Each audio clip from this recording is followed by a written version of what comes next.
Welcome back, everybody. Welcome back. Welcome back. Welcome back to Recovery Sticks. Another message for you. We're back. We're back. I'm back and back again. All right. I kind of want to talk to y'all about friends. Friends, yes. How many of us have them? See, in the addiction world, everybody's your friend when they're giving you what you want. When people are giving you drugs, money, they'll always front you. They'll always look out if they don't have. They're always giving. They never really ask for it back. That's your friend. People who will go on missions with you, who will do illegal things with you, people who are by your side and they support your negative and illegal behaviors, in your eyes, those are your friends. Well, that's not really true. See, when I was an addict, I had a million friends. When I was an active addict, I had a million friends. People who I could call and get all the drugs I wanted for free. People who would give me rides to go do things I shouldn't be doing. People who would let me crash at their house. People who would let me stay in their hotel room. People who would do anything I asked them as long as it was what I wanted. And to me, those are my friends. To me, those are the people that I relied on. Now, I think I made a video about one time when I went to jail. I couldn't bond out on a $100 bond. And this young man, or this older man, ended up telling me about my friends and who I was in the street. Y'all got to go check that video out. But we seem to throw this word friend around very, very loosely without really realizing what a friend is. So I'm going to break it down to y'all. When you're an addict, when you're in the streets, when you're hustling, when you're doing all this stuff that you know you shouldn't be doing, your friend is not the person that's sitting next to you. Now, that might be your right-hand associate, but your friend in the street is a person that's trying to get you clean if you're an addict. The person that's trying to show you positive things to do with the money you're making illegally. The person that's trying to push you forward. I did have a true friend when I was in the streets. I had a great friend when I was in the streets. And unfortunately, I did enough to where this person wasn't my friend anymore, but they had to step back a little bit. Normally in life, when you have a friend that is by your side and you're doing wrong and they don't do anything wrong, they genuinely, honestly care about you. They really do care about you. The people who are giving you dope, the people who are getting high with you, the people who are doing illegal crimes with you, those are not your friends. How do I know? Because I was in prison with a million of them who thought they had friends who were on their paperwork. They were their codees and they were telling on them. I'm talking about dudes who did every crime you could think about, unsmashed girls, unrobbed, unshot, undid everything together. I'm talking about people who grew up from the sandbox on their paperwork. That's not your friend. See, your friend, if it's your true friend, your friend ain't gonna be there with you in the first place. Your friend's gonna look at you like, yo, you're retarded. I'm not going. I don't like to use the word retarded. I apologize. But your friend's gonna be like, hey man, I ain't got time for this. That's stupid. You know, that's a friend. Your friend's gonna find out ways to get you better. Your friend's gonna find out ways to make you better. Those are your friends. Your friends are the ones who are trying to better your education. Your friends are the ones who are trying to better y'all's lives together, give you positive input, positive outlook on life. That's your friend. Everybody seems to throw around this word friend like it's just this cool thing because you rock with somebody. So you meet somebody, you hang out with them for a couple of days, they into the same thing you into, oh, that's my boy. Or you sell a couple packs together, you flip a couple packs real quick, or now that's my boy, that's my dog. What? You don't even know this man's last name, you're talking about that's your dog. You going on missions with somebody, you don't even know who their mama is. You don't know where he came from. You don't know where she came from. You don't know nothing about her, but that's your friend? Come on, bruh. That's crazy. I just watched a case, and I'm talking about this because I was thinking about my life. I just watched a case where this guy and this other guy wanted to go kidnap this lady. This is in Chicago. These two guys woke up. They started drinking, started smoking, started doing whatever else.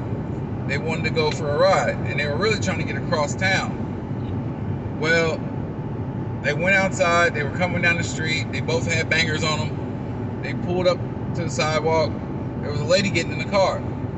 They ran up on a lady, put a gun to her, told her to give up the keys. She gave up the keys. She went in her purse. She gave up all the cash and credit cards she had. They threw the purse back at her. They went in her wallet, took out the cash and credit cards, threw that back down, got in the car and left. The lady was so shook she didn't call the police for like 10 minutes. 10 minutes in a carjacking? Man, you could be from here to Europe. So, the lady ends up calling the police. They pulled out a bolo. Now, keep in mind, this is an armed carjacking. Not just a carjacking, an armed carjacking. That's a PBL, off-rip. PBL, punishable by life. That's what that means. Punishable by putting you behind in prison for life. In pretty much every state I can think about, armed carjacking is a PBL. If I'm wrong, tell me in the comments. But I pretty much believe it's PBL. So, these guys go on the run. Nobody can find them. A couple of days later, they post, the car on the news. This woman has no description of these guys. It's cold, so everybody has to pull down scullies to turn into the face mask. So they have no description of nothing. These guys take the car, they do whatever with it, they hang out in it, and then they drop it off. Well, look, this is 2021. This ain't the 80s, this ain't the 90s, it's not even the early 2000s. This is 2021. When you commit crimes now, you got to be dang smart with it. And we got something out here called DNA. You leave it. Every time you go somewhere, you leave a little bit of it everywhere. The guys parked the car and got out the car, and one of them, whoever it was, left it said a cigar wrapper in the paper, which means they were rolling blunts. They found one of the guy's DNA and fingerprint on the wrapper. Just so happened, he had been arrested before for a felony. They ran his fingerprint. His fingerprint comes back. They run his DNA. They know who he is. They go out, do a secret find. They find him. Now remember, these were two friends. They found one. They ain't found the other one. They had no idea who the other guy was. They were just trying to figure it out. Now remember, this is your friend. They tell the dude, look, we know you got somebody else with us. This is the armed carjacking. You're facing a PBL. You can either take the whole thing or you can get half to your homeboy. The report says that the dude sat in there for hours saying that it wasn't just him, or it was just him, And then finally, when they got ready to take him back and he knew he wasn't going home, he started thinking about things. So when he got in the cell, he called his homeboy, told his homeboy what was going on. I don't know why he called him on the phone, but told his homeboy what was going on. His homeboy said he was going to send him money and stuff. He never sent the money. Since he didn't send the money, I guess the dude got mad. He realized that he was just in there on some humbugness that they had did, and he was wearing the whole charge by himself. So he goes to the phone, picks up the phone, and on all jail phones, you can usually call this little number for like the lawyer. But everybody in the pod knows what the number is, so if you start dialing, they know you're telling. So I guess he had to do it in like a secretive way because they ain't say nothing about him being hurt in jail. But he calls the detective's number. He calls the detective or lawyer's number, tells him, hey, I gotta talk. Gives his whole friend down. Now this happened like a month and a half after he was arrested. These people had no idea who the second suspect was at all. This dude just living his life out here. Just acting a fool, living his life, doing whatever. They finally arrest the second person. Keep in mind, they found no DNA, no fingerprints, no evidence. They had nothing against this man whatsoever. If this man had walked in there and just said, look, I ain't got nothing to do with this, I don't know what he's talking about, There's no cell phone records. There's no video records. There's nothing of me. I'm out of here. Y'all have nothing to charge me on. It would have been straight. What does he do? They go in there and they say such and such is telling on you. Such and such said you did this. Such and such said you had a gun. What does he say?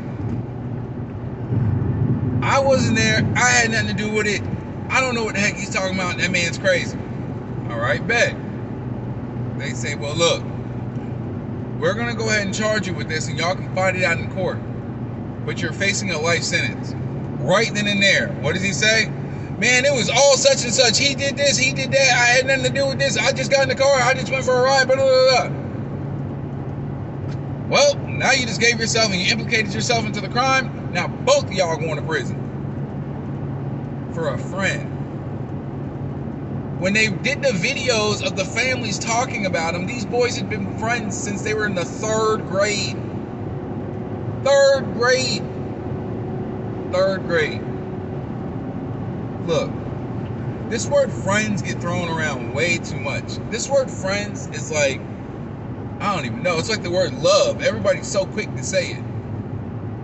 Unless somebody's trying to be positive in your life, trying to help you go forward, trying to support you for real in a positive way, they are not your friend. That is an associate of a person you hang out with every once in a while. Or they are just a partner to you. They are not a friend. Stop running around here thinking that everybody is your friend. Stop running around here thinking that everybody is solid if you do something wrong. Stop running around here doing wrong things, and then you won't have to hope that the person's solid. Because 8 times out of 10, if you do something wrong with somebody, they are going to tell on you. I got told on. I got set up.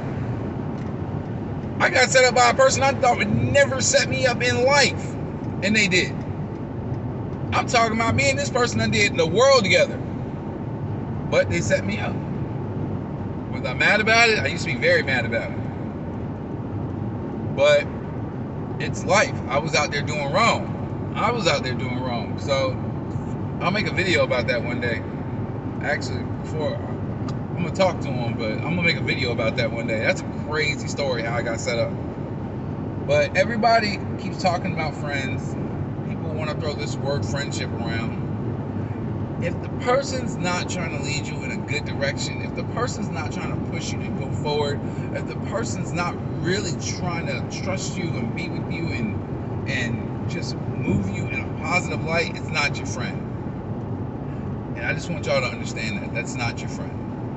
I know you can be like, well, me and such have been down for so long. We did this, we did that. We both got caught. We didn't tell, blah, blah, blah, blah, blah. Okay, that's great. Whatever the case may be, that's great. But there's gonna come a time where you're gonna do something and these people are gonna offer y'all a bunch of time. Or he might do something and they might say it was you. And then the turn comes in. Why do 10 when you can give it to a friend? And I met a bunch of people like that. I met a bunch of people who were either told on black and white paper or who told on people on black and white paper. Hey man, watch who you call your friend. Make sure you know what a friend really is and keep in touch with who you are and be okay with doing it by yourself. Because if everybody around you is doing wrong and you're trying to do right and you can't reach out to somebody as a positive nature, then be strong enough to do it on your own until you can find a positive person who will support your movement. And that's the truth. Everybody, this is just another video for you to watch. I appreciate y'all watching. Have a good day. Peace.